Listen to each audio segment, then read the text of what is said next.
지금부터 전원 합의체 판결의 선고를 시작하겠습니다. 허가된 경우를 제외한 나머지 일반 촬영과 녹음은 여기까지 허용하겠습니다. 장례를 정리해 주십시오.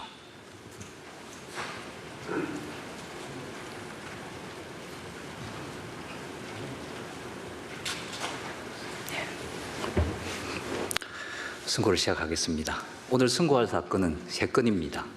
피고인 박근혜 사건, 피고인 최서원 등 사건, 피고인 이재용 등 사건의 순서로 진행하겠습니다. 먼저 2018도 14303 특정범죄 가중처벌 등에 관한 법률 위반 뇌물 등 피고인 박근혜, 상고인 검사 사건입니다. 이의 요지를 말씀드리겠습니다. 이 사건은 대한민국 제18대 대통령으로 재직했던 피고인 박근혜에 대한 특정범죄 가중처벌 등에 관한 법률 위반 뇌물, 직권남용 권리행사 방해, 강요미수, 공무상 비밀누설 사건입니다. 제1심에서 공소사실 중 일부를 유죄로, 일부를 무죄로 판단하여 피고인에게 징역 24년과 벌금 180억 원을 선고하였습니다. 검사가 항소하였고 피고인은 항소하지 않았습니다. 원심은 제1심 판결을 파기하고 다시 재판을 하여 일부를 유죄로, 일부를 무죄로 판단하면서 피고인에게 징역 25년과 벌금 200억 원을 선고하였습니다. 검사는 이러한 원심 판결 중 무죄 부분에 대하여 상고하였고 피고인은 상고하지 않았습니다. 검사의 상고 이유는 증거로 제출된 안종범의 업무 수첩과 진술에 증거 능력이 있는데도 원심이 그 일부에 대하여 증거 능력이 없다고 판단한 것은 잘못이고 원심 판결의 무죄 부분에 잘못이 있으니 유죄로 다시 판단해달라는 것입니다. 안종범의 업무 수첩과 진술에 증거 능력이 있는지에 대한 대부분의 판단은 다음과 같습니다. 형사소송법은 제310조 2에서 원칙적으로 전문 증거의 증거 능력을 인정하지 않고 제311조부터 제316조까지 정한 요건을 충족하는 경우에만 예외적으로 증거 능력을 인정합니다. 다른 사람의 진술을 내용으로 하는 진술이 전문 증거인지는 증명하려는 사실이 무엇인지에 따라 정해집니다.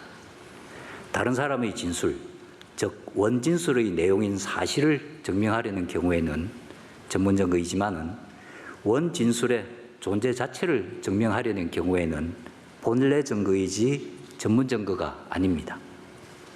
서류에 다른 사람의 진술이 기재되어 있는 경우 그 내용의 진실성이 범죄 사실에 대한 직접 증거로 사용될 때는 전문 증거가 된다고 하더라도 그와 같은 진술을 하였다는 것 자체 또는 진술의 진실성과 관계없는 간접 사실에 대한 정황 증거로 사용될 때에는 반드시 전문 증거가 되는 것은 아닙니다. 그러나 어떠한 내용의 진술을 하였다는 사실 자체에 대한 정황 증거로 사용될 것이라는 이유로 서류의 증거 능력을 먼저 인정한 다음 그 사실을 다시 진술 내용이나 그 진실성을 증명하는 간접 사실로 사용하는 경우라면 그 서류는 전문 증거에 해당합니다.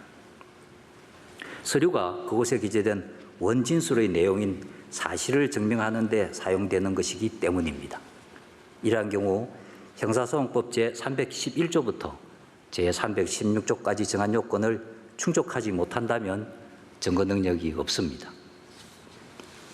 이 사건에서 피고인이 안종범에게 말한 내용에 관한 안종범의 업무 수첩과 진술은 두 가지가 있습니다. 첫째, 피고인이 안종범에게 지시한 내용이 있습니다. 이는 피고인이 안종범에게 지시한 사실을 증명하기 위한 것이라면 원진술의 존재 자체가 증명하려는 사실이므로 본래 증거이지 전문 증거가 아닙니다. 따라서 이러한 부분은 형사소송법 제313조 제1항에 따라 안종범의 진술로 성립의 진정함이 증명되면 진술 증거로 사용할 수 있습니다. 둘째, 피고인과 개별 면담자가 나온 대화 내용을 피고인이 단독 면담 후에 안종범에게 불러주었다는 내용이 있습니다. 이는 피고인과 개별 면담자 사이에서 대화한 내용을 증명하기 위한 진술 증거인 경우에는 전문 진술에 해당합니다. 따라서 형사소송법 제316조 제1항에 따라 그 진술이 특히 신빙할 수 있는 상태에서 한 것임이 증명된 때 하나여 증거로 사용할 수 있습니다. 그런데 안종범의 업무 수첩과 진술은 이 요건을 충족하지 못합니다. 따라서 이러한 안종범의 업무 수첩과 진술은 피고인과 개별 면담자가 나누는 대화 내용을 추단할 수 있는 간접 사실의 증거로 사용하는 것도 허용되지 않습니다. 이를 허용하면 대화 내용을 증명하기 위한 직접 증거로 사용할 수 없는 것을 결국 대화 내용을 증명하는 증거로 사용하는 결과가 되기 때문입니다. 원심은 이러한 취지에 따라 판단하였고 원심의 판단에 상고 이후 주장과 같은 전문 증거의 증거 능력에 관한 법리를 오해한 잘못이 없습니다. 그리고 안종범의 업무수첩은 안종범이 사무처리의 편의를 위하여 자신이 경험한 사실 등을 기재해 놓은 것에 지나지 않으므로 형사소송법 제315조 제3호에서 정한 기타 특히 신용할 만한 정황에 의하여 작성된 문서에 해당한다고 보기도 어렵습니다. 형사소송법 제315조 제3호에서 정한 문서에 해당하여 당연히 증거 능력이 있다는 검사의 상고 이후 주장도 이유 없습니다. 각 공소사실에 대한 검사의 상고 이후 주장에 대한 판단은 다음과 같습니다. 원심은 213억 원에 대한 뇌물수수 약속 부분, 말들의 보험료 상당액에 대한 뇌물수수 부분, 차량과 그 구입 대금에 대한 뇌물수수 부분은 무죄로 판단하였습니다. 검사가 무죄 부분에 대하여 유죄로 판단해 달라고 주장하며 상고하였으나 원심의 판단에 상고 이후 주장과 같은 잘못은 없습니다. 원심은 기업들로 하여금 재단법인 미르, 재단법인 K스포츠에 출연금을 지급하게 한 것에 관한 특정 범죄 가중처벌 등에 관한 법률 위반 뇌물 부분을 무죄로 판단하였습니다. 이 부분 부정한 청탁과 대가 관계가 모두 인정된다고 보기는 어렵고 피고인과 최서원이 출연금을 직접 받은 것과 동일하게 볼 수 없다는 이유에서입니다. 이러한 원심의 판단에 상고 이후 주장과 같은 잘못은 없습니다. 그 밖에 원심이 직권남용 권리행사 방해, 공무상 비밀 누설 등에 관하여 일부를 무죄로 판단한 것에 대하여 검사가 상고하였으나 원심의 판단에 상고 이후 주장과 같은 잘못은 없습니다. 결국 원심의 무죄 부분 판단에 잘못이 있다는 검사의 상고 이유는 모두 받아들이지 않습니다. 그러나 형사소송법 제384조에 따르면 대법원은 상고 이유에 포함된 사유에 관하여 심판하지만 판결에 영향을 미친 법률 위반 등이 있는 경우에는 상고 이유서에 포함되지 않은 때에도 직권으로 심판할 수 있습니다. 공직선거법 제18조 제1항 제3호 제3항에 따르면 형법 제38조에도 불구하고 대통령이 그 재임 중의 직무와 관련하여 형법 제129조 내지 132조에 규정된 죄를 범한 경우에는 그에 속하는 죄와 다른 죄에 대하여 이를 분리 선고하여야 합니다. 특정 범죄 가중처벌 등에 관한 법률 제2조에 의하여 가중처벌되는 경우도 마찬가지입니다. 그런데도 원심은 피고인에게 유죄로 판단한 특정 범죄 가중처벌 등에 관한 법률 위반 뇌물죄와 나머지 다른 죄에 대하여 형법 제38조를 적용하여 하나의 형을 선고하였습니다. 이는 공직선거법 제18조 제3항을 법리하여 판결에 영향을 미친 잘못이 있습니다. 검사가 원심 판결의 주문과 이유에서 무죄로 판단한 부분에 관하여 상고하였으므로 이유 무죄 부분과 포괄일죄, 상상적 경합관계에 있는 유죄 부분, 그리고 이와 형법 제37조 전담경합범으로 하나의 형이 선고된 나머지 유죄 부분이 모두 상고심에 이심되었습니다. 따라서 원심 판결 중 유죄 부분은 파기되어야 하고 파기 부분과 포괄일죄, 상상적 경합 관계에 있는 유무죄 부분도 또한 파기되어야 합니다. 이와 같이 파기되는 부분 중 유죄 부분은 이 판결의 선고로 그 부분에 대한 유죄 판단이 실체적으로 확정되는 것은 아닙니다. 또한 제1심 판결도 공직선거법에 따른 분리선고를 하지 않았고 환송 전 원심에서 일부 강요 부분 등에 관하여 공소장 변경이 이루어져 제1심 판결과 심판 대상이 달라지는 등 제1심 판결에도 파기 사유가 있습니다.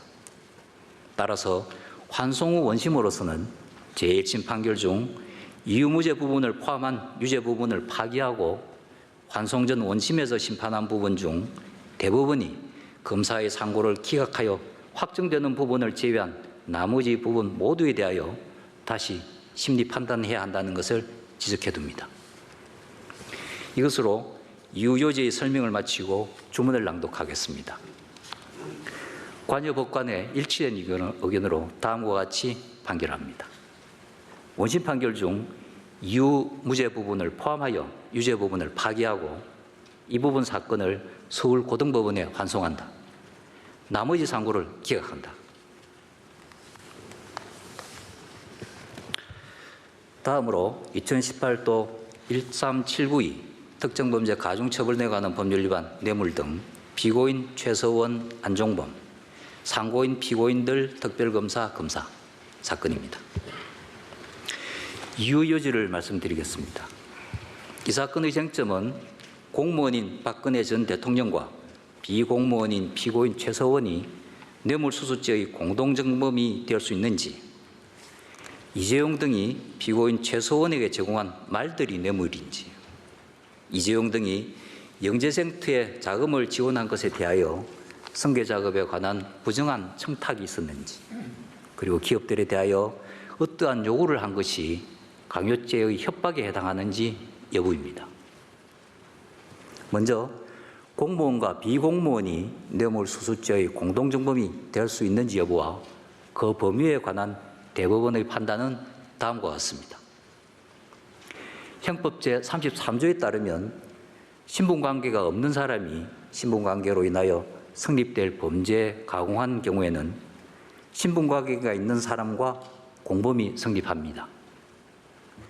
신분관계가 없는 사람에게 공동가공의 의사와 이에 기초한 기능적 행위지배를 통한 범죄의 실행이라는 요건이 충족되면 신분이 있는 사람과 공동정범으로 처벌하는 것이 확립된 대법원의 판례입니다. 비공무원이 공무원과 공동가공의 의사와 기능적 행위지배를 통하여 공무원의 직무에 관하여 뇌물을 받는 범죄를 실행하였다면 공무원이 직접 뇌물을 받은 것과 동일하게 평가할 수 있습니다. 따라서 공무원과 비공무원에게 형법 제129조 제1항에서 정한 뇌물수수죄의 공동정범이 성립합니다. 뇌물이 실제로 공동정범인 공무원과 비공무원 중 누구에게 귀속되었는지는 공동정범의 성립 여부와 관계가 없습니다. 사전에 뇌물을 비공무원에게 귀속시키기로 모의하였거나 뇌물의 성질상 비공무원이 사용하거나 소비할 것이라고 하더라도 마찬가지입니다.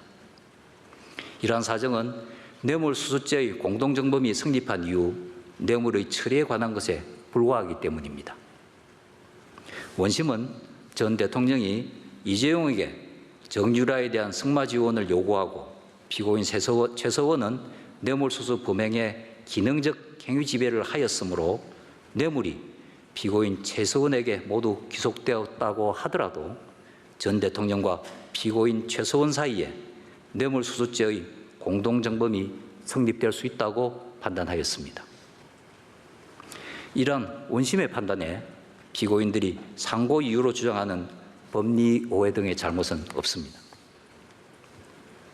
다음으로 삼성그룹 부회장 이재용 등이 피고인 최서원에게 제공한 세 필의 말들이 뇌물인지에 관하여 살펴보겠습니다.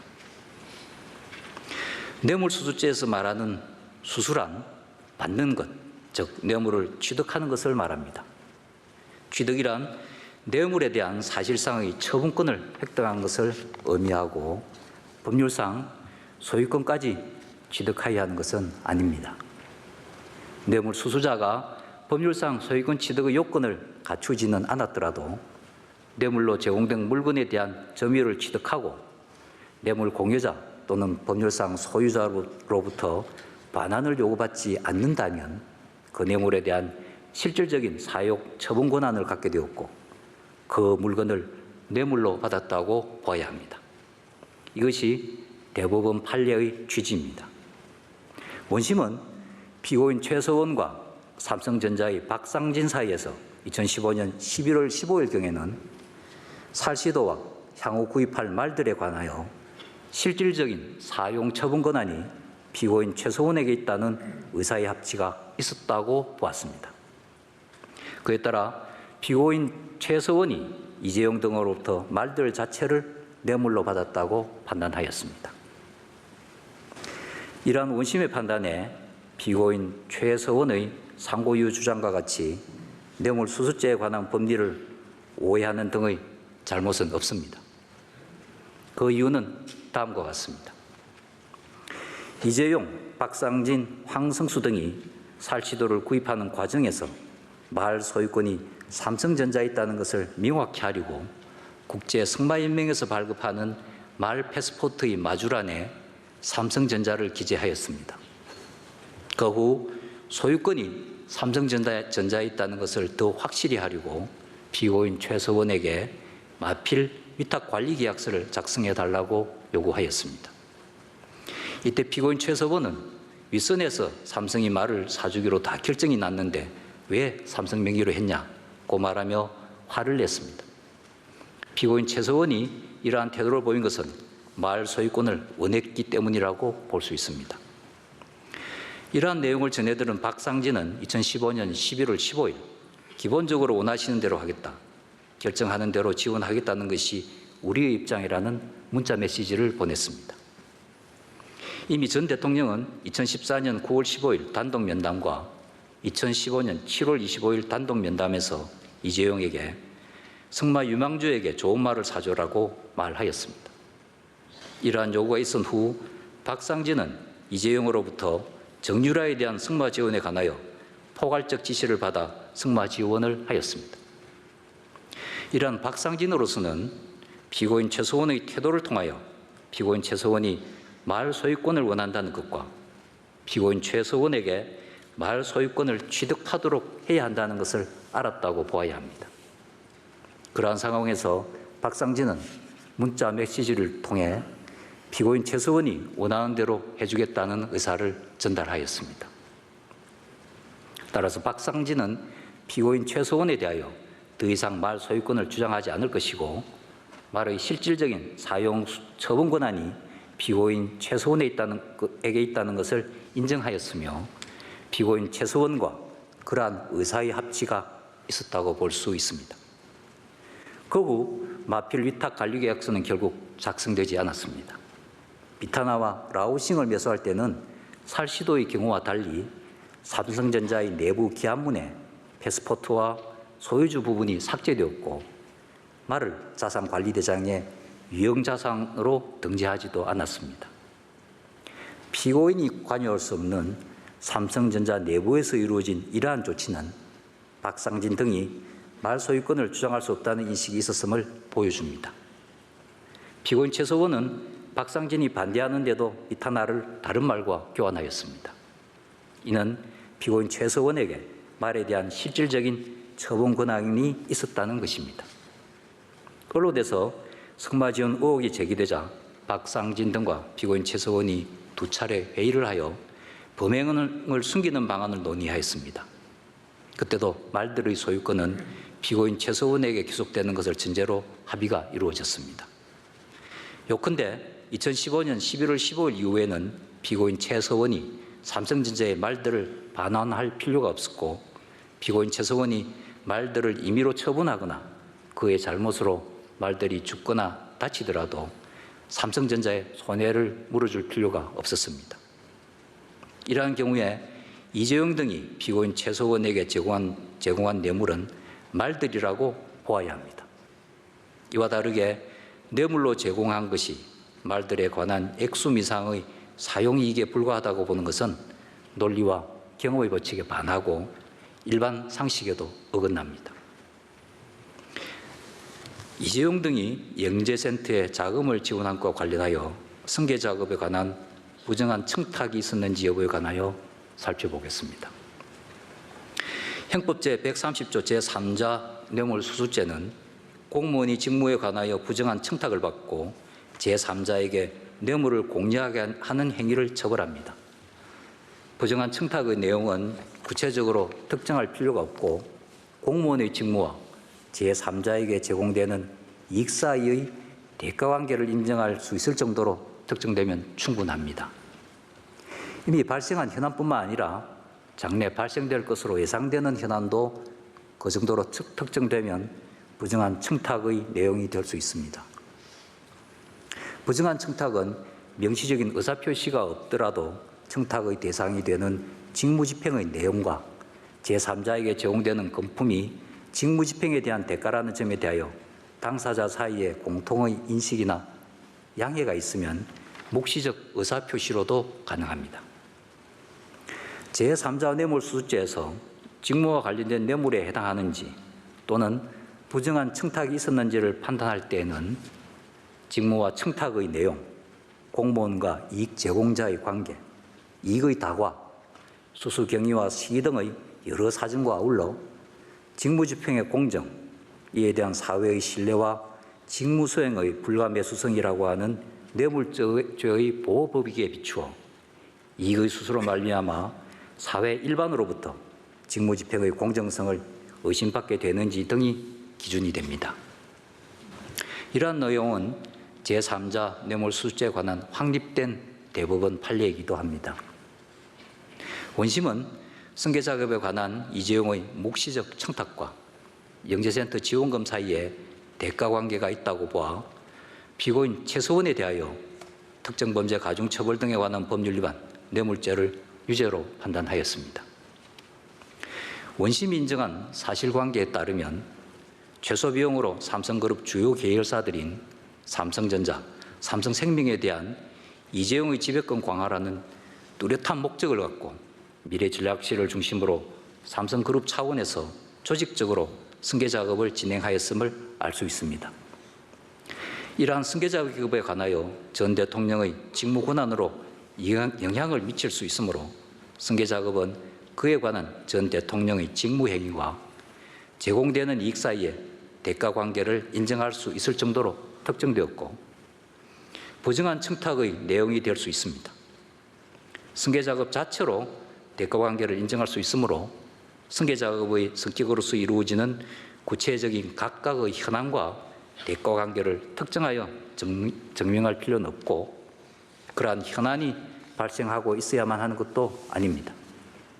따라서 원심의 판단에 피고인 최서원의 상고 이유 주장과 같이 법리를 오해하는 등의 잘못은 없습니다.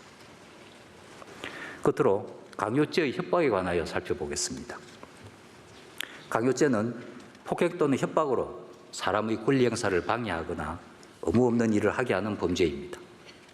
여기에서 협박은 객관적으로 사람의 의사결정의 자유를 제한하거나 의사의 실행의 자유를 방해할 정도로 겁을 먹게 할 만한 해악을 고지하는 것을 말합니다.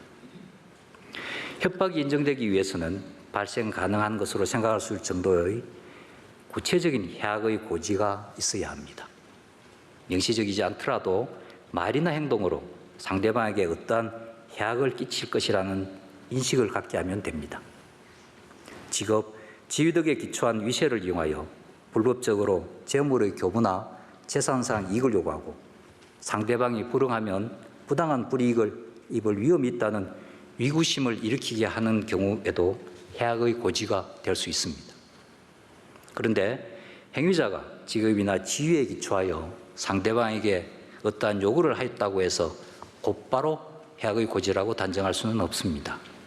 특히 공무원이 자신의 직무와 관련한 상대방에게 이익의 제공을 요구하고 상대방은 공무원의 직무에 따른 직무에 관하여 어떠한 이익을 기대하며 그에 대한 대가로서 요구에 응하였다면 그러한 요구를 겁을 먹게 할 만한 해악의 고지라고 단정하기는 어렵습니다. 따라서 행위자의 지위뿐만 아니라 그 운동의 내용과 경위, 요구 당시의 상황, 행위자와 상대방의 성행, 경력, 상호관계 등에 비춰볼 때 상대방으로 하여금 그 요구에 불응하면 어떠한 해악에 이를 것이라는 인식을 갖게 하였다고 볼 수 있는지, 행위자와 상대방이 행위자의 지위에서 상대방에게 줄 수 있는 해악을 인식하였거나 합리적으로 예상할 수 있었는지를 종합하여 판단해야 합니다. 이러한 법리에 따라 살펴보면 전 대통령과 피고인 안종범이 대기업들의 재단법인의 출연금 또는 특정 단체의 지원금을 지급하게 하거나 특정 업체와 계약을 체결하는 등의 요구를 한 것은 그 운동의 내용과 경위, 요구 당시의 상황 등에 비춰 강요죄의 성립 요건인 협박으로 보기는 부족합니다. 당시 상대방에게 요구에 따르지 않으면 해악에 이를 것이라는 인식을 갖게 하였다고 평가할 만한 운동의 내용과 경위, 요구 당시의 상황, 행위자와 상대방의 성행, 경력, 상호관계 등에 관한 사정이 충분히 나타나 있지 않기 때문입니다. 원심이 이 부분에 대하여 강요죄를 인정한 것은 강요죄에 관한 법리를 오해한 잘못이 있습니다. 그 밖에 이 사건에서 당사자들이 상고 이유로 다투는 쟁점에 관한 대법원의 판단은 다음과 같습니다. 원심은 롯데그룹 관련 특정범죄 가중처벌 등에 관한 법률 위반 뇌물 부분에 관하여 전 대통령과 롯데그룹 회장 신동빈 사이에 부정한 청탁이 있었고 피고인 최서원과 전 대통령이 공동정범에 해당한다고 판단하였습니다. 또한 SK그룹 관련 특정범죄 가중처벌 등에 관한 법률 위반 뇌물 부분에 관하여 SK그룹 회장 최태원이 전 대통령에게 부정한 청탁을 하였고 전 대통령과 피고인 최서원이 공동정범에 해당한다고 판단하였습니다. 이러한 원심의 판단에 피고인 최서원의 상고이유 주장과 같은 잘못은 없습니다. 나머지 공소사실에 관한 원심의 판단에도 피고인들과 검사, 특별검사의 상고이유 주장과 같은 잘못은 없습니다. 이러한 다수 의견에 대하여는 뇌물수수죄의 공동정범, 말들이 뇌물인지, 영재센터 관련 제3자 뇌물수수에 관한 대법관 조희대, 대법관 안철상, 대법관 이동원의 제1별개 의견, 뇌물수수죄의 공동정범에 관한 대법관 박상옥의 제2별개 의견, 강요죄의 협박에 관한 대법관 박정화, 대법관 민유숙, 대법관 김선수의 제3별개 의견이 각각 있습니다. 이 판결의 별개 의견의 요지는 대법원 전원합의체의 심리 절차에 관한 내규 제8조 제1항에 하여 각 집필 대법관께서 직접 밝히기로 하겠습니다. 먼저 이동원 대법관께서 제1별개 의견 중 말들이 뇌물인지와 영재센터 관련 제3자 뇌물수수에 관한 요지를 밝히시겠습니다. 제1별개 의견의 요지는 다음과 같습니다. 먼저 말 자체가 뇌물인지에 관한 별개의 의견의 요지입니다. 피고인 최서원과 박상진 사이에서 2015년 11월 15일 그 당시 사용하던 말의 소유권이나 실질적인 처분 권한을 피고인 최서원에게 넘겨주기로 하는 의사의 합치가 있었다고 단정하기 어렵고 이는 그 이후 구입한 말들에 대하여도 마찬가지입니다. 피고인 최서원이 황성수로부터 마필 위탁 관리 계약서를 작성해달라는 요구를 받고 화를 낸 것은 황성수가 피고인 최서원에게 말의 소유권이 삼성전자에 있음을 확실하게 해두려고 한 행동에 대해 화를 낸 것이지 소유권이나 실질적 처분 권한의 이전을 요구하는 행위였다고 볼 수는 없습니다. 설령 그렇다 하더라도 박상진은 피고인 최서원의 면담 요구를 거절하면서 피고인 최서원이 요구사항을 알려주면 그대로 해주겠다는 의사를 표시하였을 뿐입니다. 이를 가지고 말의 소유권 또는 실질적 처분 권한을 이전해달라는 요구 자체를 받아들였다고 보기는 어렵습니다. 박상진의 뜻을 전해 들은 후 피고인 최서원은 말의 소유권이나 실질적 처분 권한을 넘겨달라는 말을 하지 않았고 단지 말 소유자가 삼성전자인 것이 드러나지 않도록 해달라는 정도의 요구를 했을 뿐입니다. 이러한 막연한 사정들만으로 말의 소유권 또는 실질적 처분 권한을 이전하려는 의사의 합치가 있었다고 보기 어렵습니다. 2015년 11월 15일 이후에도 말들의 소유권이나 실질적인 처분 권한을 피고인 최서원에게 이전한다는 의사의 합치가 있었다고 인정할 만한 사실관계를 찾기 어렵습니다.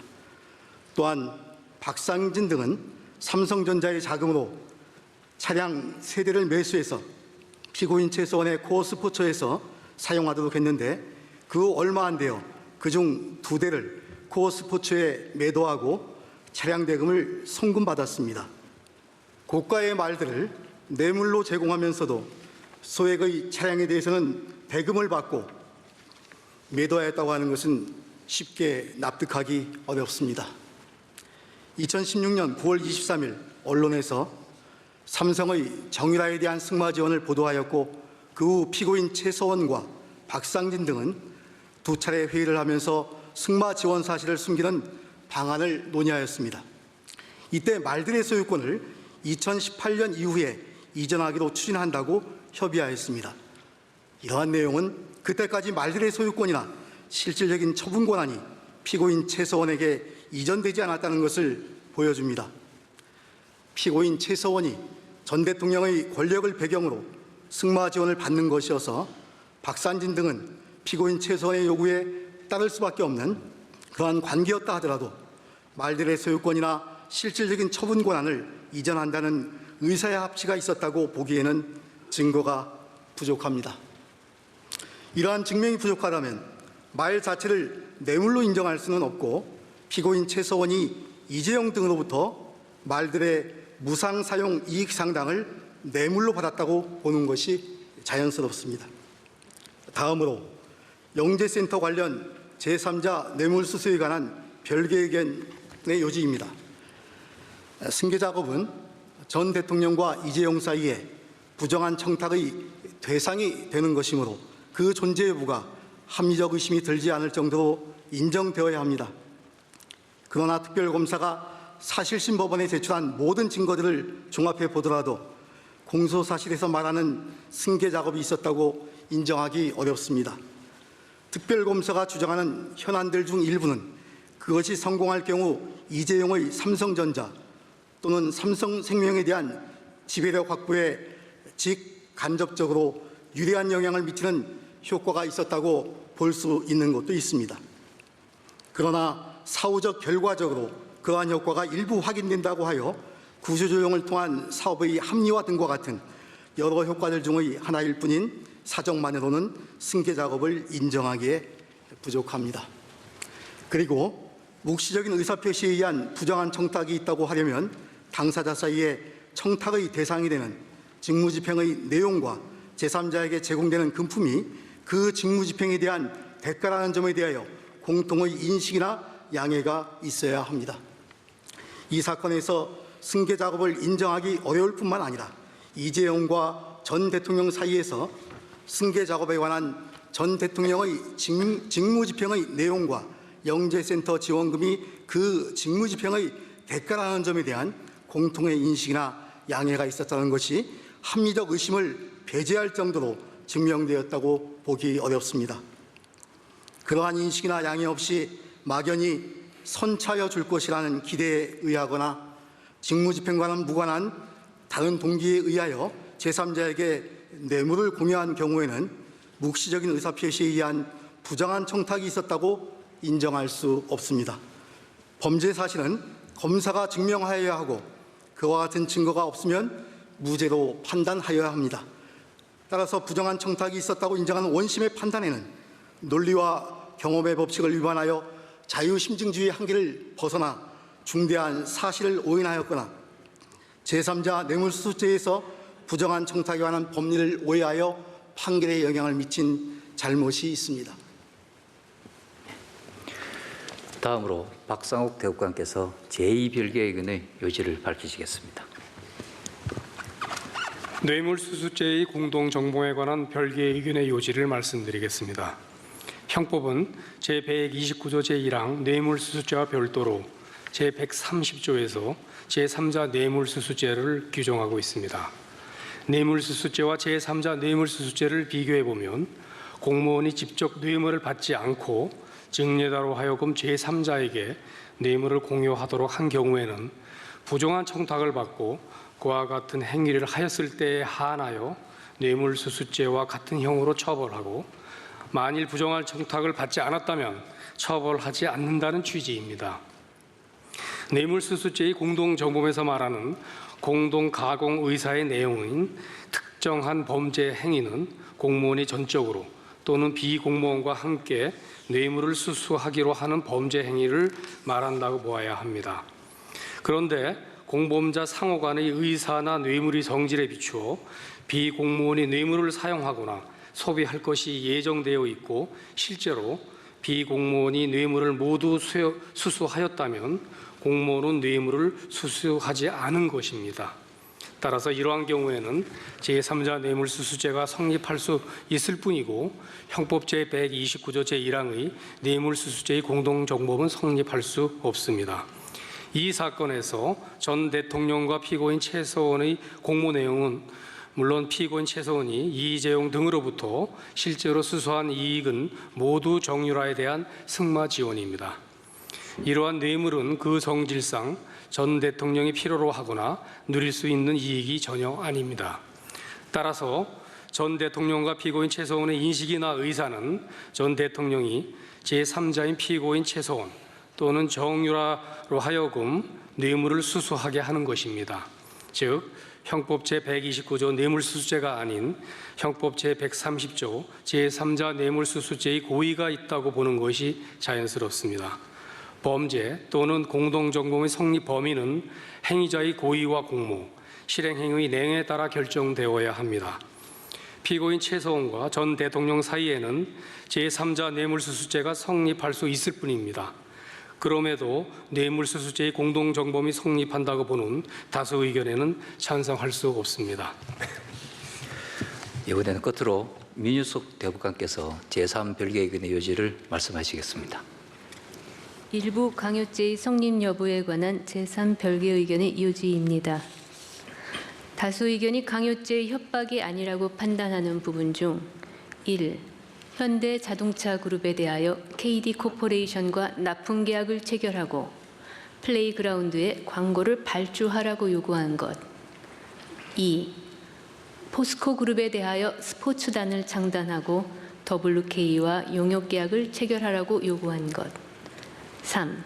KT에 대하여 이동수와 신혜성을 채용하고 보직을 변경하며 플레이그라운드를 광고 대행사로 선정하라고 요구한 것. 4. 그랜드 코리아 등에 대하여 스포츠단을 창단하여 WK와 용역 계약을 체결하라고 요구하고 영재센터의 자금을 지원하라고 요구한 것은 강요죄의 협박에 해당한다고 보아야 합니다. 상대방에게 영향을 줄 수 있는 지위에 있는 행위자가 그 지위에 기초하여 요구를 한 경우 해악의 고지로 평가할 수 있는지는 행위자와 상대방 사이의 관계와 지위뿐 아니라 그 요구의 내용, 요구 당시의 상황과 언행, 상대방이 요구에 응하게 된 경위, 당사자가 그 과정에서 보인 태도 등을 종합적으로 고려하여 판단하여야 합니다. 또한 구체적인 사정을 두루 참작하여야 하지 개별적인 사정을 단편적으로 보아 판단할 것은 아닙니다. 그리고 그 판단 기준은 평균적인 사회인의 관점에서 형성된 경험 법칙이 되어야 합니다. 보편적으로 수용될 수 있는 평균적인 사회인의 경험이 기준이 되어야 하고 사회와 단절되거나 예외적인 개인의 관점에서 겪은 경험이 기준이 될 수는 없습니다. 따라서 이 사건에서 묵시적 해악 고지가 있었는지 여부를 판단할 때에는 당시의 국정 운영 방식, 사회 분위기, 그리고 이에 대한 평균적인 사회인의 인식 등을 감안해야 합니다. 위 요구들은 상대방이 된 기업의 주된 사업 목적에 직접 관련된 활동에 관한 경영상의 의사결정의 자유를 제한하거나 의사 실행의 자유를 방해하는 내용이고 그 영향도 상당 기간 계속될 수밖에 없습니다. 이러한 사항에 대하여 대통령 또는 경제수석 비서관이 구체적이고 특정한 요구를 하는 것은 그 자체로 상대방으로 하여금 위구심을 느끼게 할 수 있습니다. 따라서 묵시적 해악의 고지가 있었다고 충분히 인정할 수 있습니다. 다수 의견이 위와 같은 요구들에 대하여 강요죄의 협박에 해당하지 않는다고 판단한 것은 사회 평균인의 관점에서 볼 때 경험 법칙에 반하는 것이며 따라서 이 부분 다수 의견의 견해에 동의할 수 없습니다. 이상으로 이유요지의 설명을 마치고 이제 주문을 낭독하겠습니다. 다수 의견에 따라 다음과 같이 판결합니다. 주문. 원심 판결 중 피고인들에 대한 이유 무죄 부분을 포함하여 유죄 부분을 파기하고 이 부분 사건을 서울고등법원에 환송한다. 검사의 나머지 상고를 모두 기각한다. 끝으로 2018도 2738 뇌물공여 등 피고인 이재용의 사인, 상고인 피고인들과 특별검사 사건을 선고하겠습니다. 이유 요지를 말씀드리겠습니다. 이 사건의 쟁점은 다음과 같습니다. 피고인들의 정유라 승마 지원을 위한 뇌물 공여와 관련하여 최서원이 박근혜 전 대통령과 뇌물수수죄의 공동정범이 되는지, 피고인들이 최서원에게 말들을 뇌물로 공여하였는지, 이를 위하여 삼성전자의 자금을 횡령하였는지, 국내 재산을 국외로 도피시켰는지, 범죄 수익의 발생 원인에 관한 사실과 처분에 관한 사실을 가장하였는지 여부입니다. 그리고 피고인 이재용, 최지성, 장충기가 영재센터에 자금을 지원한 것과 관련하여 승계작업에 관한 부정한 청탁이 인정되는지, 지원금 상당의 삼성전자 자금을 횡령하였는지 여부입니다. 그 밖에도 미르재단, K스포츠재단에 대한 출연이 뇌물 공여인지, 그 출연금 상당의 삼성전자 자금을 횡령하였는지 여부, 그리고 피고인 이재용이 국회 청문회에서 위정을 하였는지 여부입니다. 먼저 최서원이 박근혜 전 대통령과 뇌물수수죄의 공동정범이 성립하는지에 관하여는 조금 전 피고인 최서원 사건에서 살펴보았듯이 공동정범이 성립하고 뇌물의 기속이나 성질은 영향을 받지 않습니다. 다음으로 정유라 승마지원 뇌물수수와 관련하여 말들 또는 구입 대금이 뇌물인지에 관하여 살펴보겠습니다. 원심은 피고인들이 최서원에게 말들의 소유권을 인정한 것이 아니라는 이유로 말들 또는 그 구입 대금을 뇌물로 제공한 것으로 볼 수 없다고 판단하였습니다. 그러나 뇌물수수죄에서 말하는 수수는 물건의 법률상 소유권까지 취득하여야 하는 것은 아니고 실질적인 사용처분권을 취득하면 그 물건에 대한 실질적인 사용처분 권한을 갖게 되어 그 물건 자체를 뇌물로 받은 것으로 보아야 합니다. 이러한 법리와 증거에 비춰보면 피고인 최서원과 박산진 사이에서 2015년 11월 15일경에는 살 시도와 향후 구입할 말들에 관하여 실질적인 사용 처분 권한이 피고인 최서원에게 있다는 의사의 합치가 있었다고 볼 수 있으므로 피고인들이 최서원에게 말들을 뇌물로 제공하였다고 볼 수 있습니다. 결국 원심의 판단에는 뇌물수수와 공제에 관한 법리를 오해하는 등의 잘못이 있습니다. 이재용 등이 영재센터에 자금을 지원한 것과 관련하여 승계작업에 관한 부정한 청탁이 있었는지 여부에 관하여 살펴보겠습니다. 제1심은 승계작업에 관한 피고인 이재용의 부정한 청탁, 박근혜 전 대통령의 직무와 영재센터에 대한 자금 지원 사이의 대과관계를 인정하였습니다. 그런데 원심은 승계작업을 인정할 수 없고 전 대통령이 승계작업을 인식하였다고 볼 수 없다고 보아 부정한 청탁을 인정하지 않았습니다. 원심은 그 근거로 승계작업은 부정한 청탁의 내용이 되는 것이므로 명확하게 정의된 내용으로 그 존재 여부가 합리적 의심이 없이 인정되어야 되고 승계작업에 관한 당사자의 인식도 뚜렷하고 명확하여야 한다는 이유를 들었습니다. 그러나 확립된 대법원 판례에 따르면 부정한 청탁의 대상 또는 내용은 구체적일 필요가 없고 공무원의 직무와 제3자에게 제공되는 이익 사이의 대가관계를 인정할 수 있을 정도로 특정되면 충분합니다. 그리고 이러한 부정한 청탁의 내용은 죄의 성립 요소인 사실이므로 그에 대한 인식은 미필적인 것으로 충분하고 확정적일 필요가 없습니다. 원심이 부정한 청탁의 대상이 명확하게 정의되어야 하고 부정한 청탁에 대한 인식은 뚜렷하고 명확하여야 한다는 근거를 들어 승계 작업을 인정하지 않고 전 대통령이 승계 작업을 인식하였다고 볼 수 없다고 판단한 것은 이러한 법리에 배치됩니다. 대통령의 포괄적 권한에 비춰보면 영재센터 지원금은 대통령의 직무와 대가관계가 있다고 볼 여지가 충분합니다. 따라서 원심은 부정한 청탁에 관한 법리에 따라 전 대통령의 직무와 청탁의 내용, 전 대통령과 피고인 이재용의 관계, 이익의 다과, 수수 경위와 시기, 이익의 수수로 인하여 사회 일반으로부터 직무집행의 공정성을 의심받게 되는지 등을 심리하여 전 대통령의 직무와 영재센터 후원금 사이에 대가관계가 있는지 그와 관련된 부정한 청탁이 인정되는지를 심리하여 판단했어야 합니다. 이상 살펴본 내용에 따라 이 사건을 살펴보면 다음과 같습니다.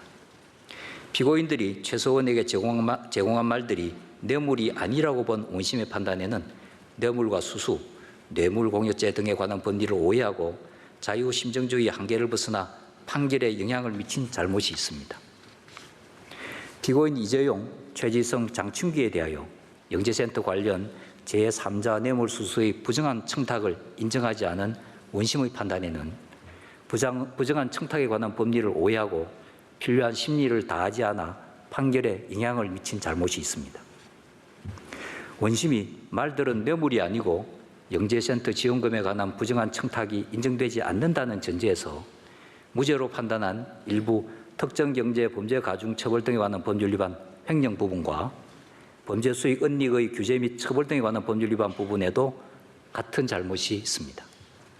그 밖에 미르재단과 K스포츠재단에 대한 출연금 관련 뇌물 공여, 재산 국외 도피, 피고인 이재용의 국회 위증 등에 관한 상고 이유 주장은 모두 이유 없습니다. 이러한 다수 의견에 대하여는 앞서 선고한 사건에서와 같은 취지에서 뇌물수수죄의 공동정범에 관한 대법관 박상욱의 별개 의견, 뇌물수수죄의 공동정범 말들이 뇌물인지 영재센터 관련 제3자 뇌물수수에 관한 대법관 조희대, 대법관 안철상, 대법관 이동원의 반대 의견이 있습니다. 다수 의견에 따라 다음과 같이 판결합니다. 주문, 원심 판결의 피고인들에 대한 유무죄 부분을 포함한 유죄 부분과 무죄 부분 중 범죄 수익 등의 처분에 관한 사실 가정에 의한 범죄 수익 은닉의 규제 및 처벌에 관한 법률 위반 부분, 피고인 이재용, 최지성, 장춘기에 대한 사단법인 한국동계스포츠 영재센터 관련 뇌물 공여와 특정경제 가중처벌 등에 관한 법률 위반 횡령 부분을 파기하고 이 부분을 사건을 서울고등법원에 환송한다. 특별검사의 나머지 상고를 모두 기각한다.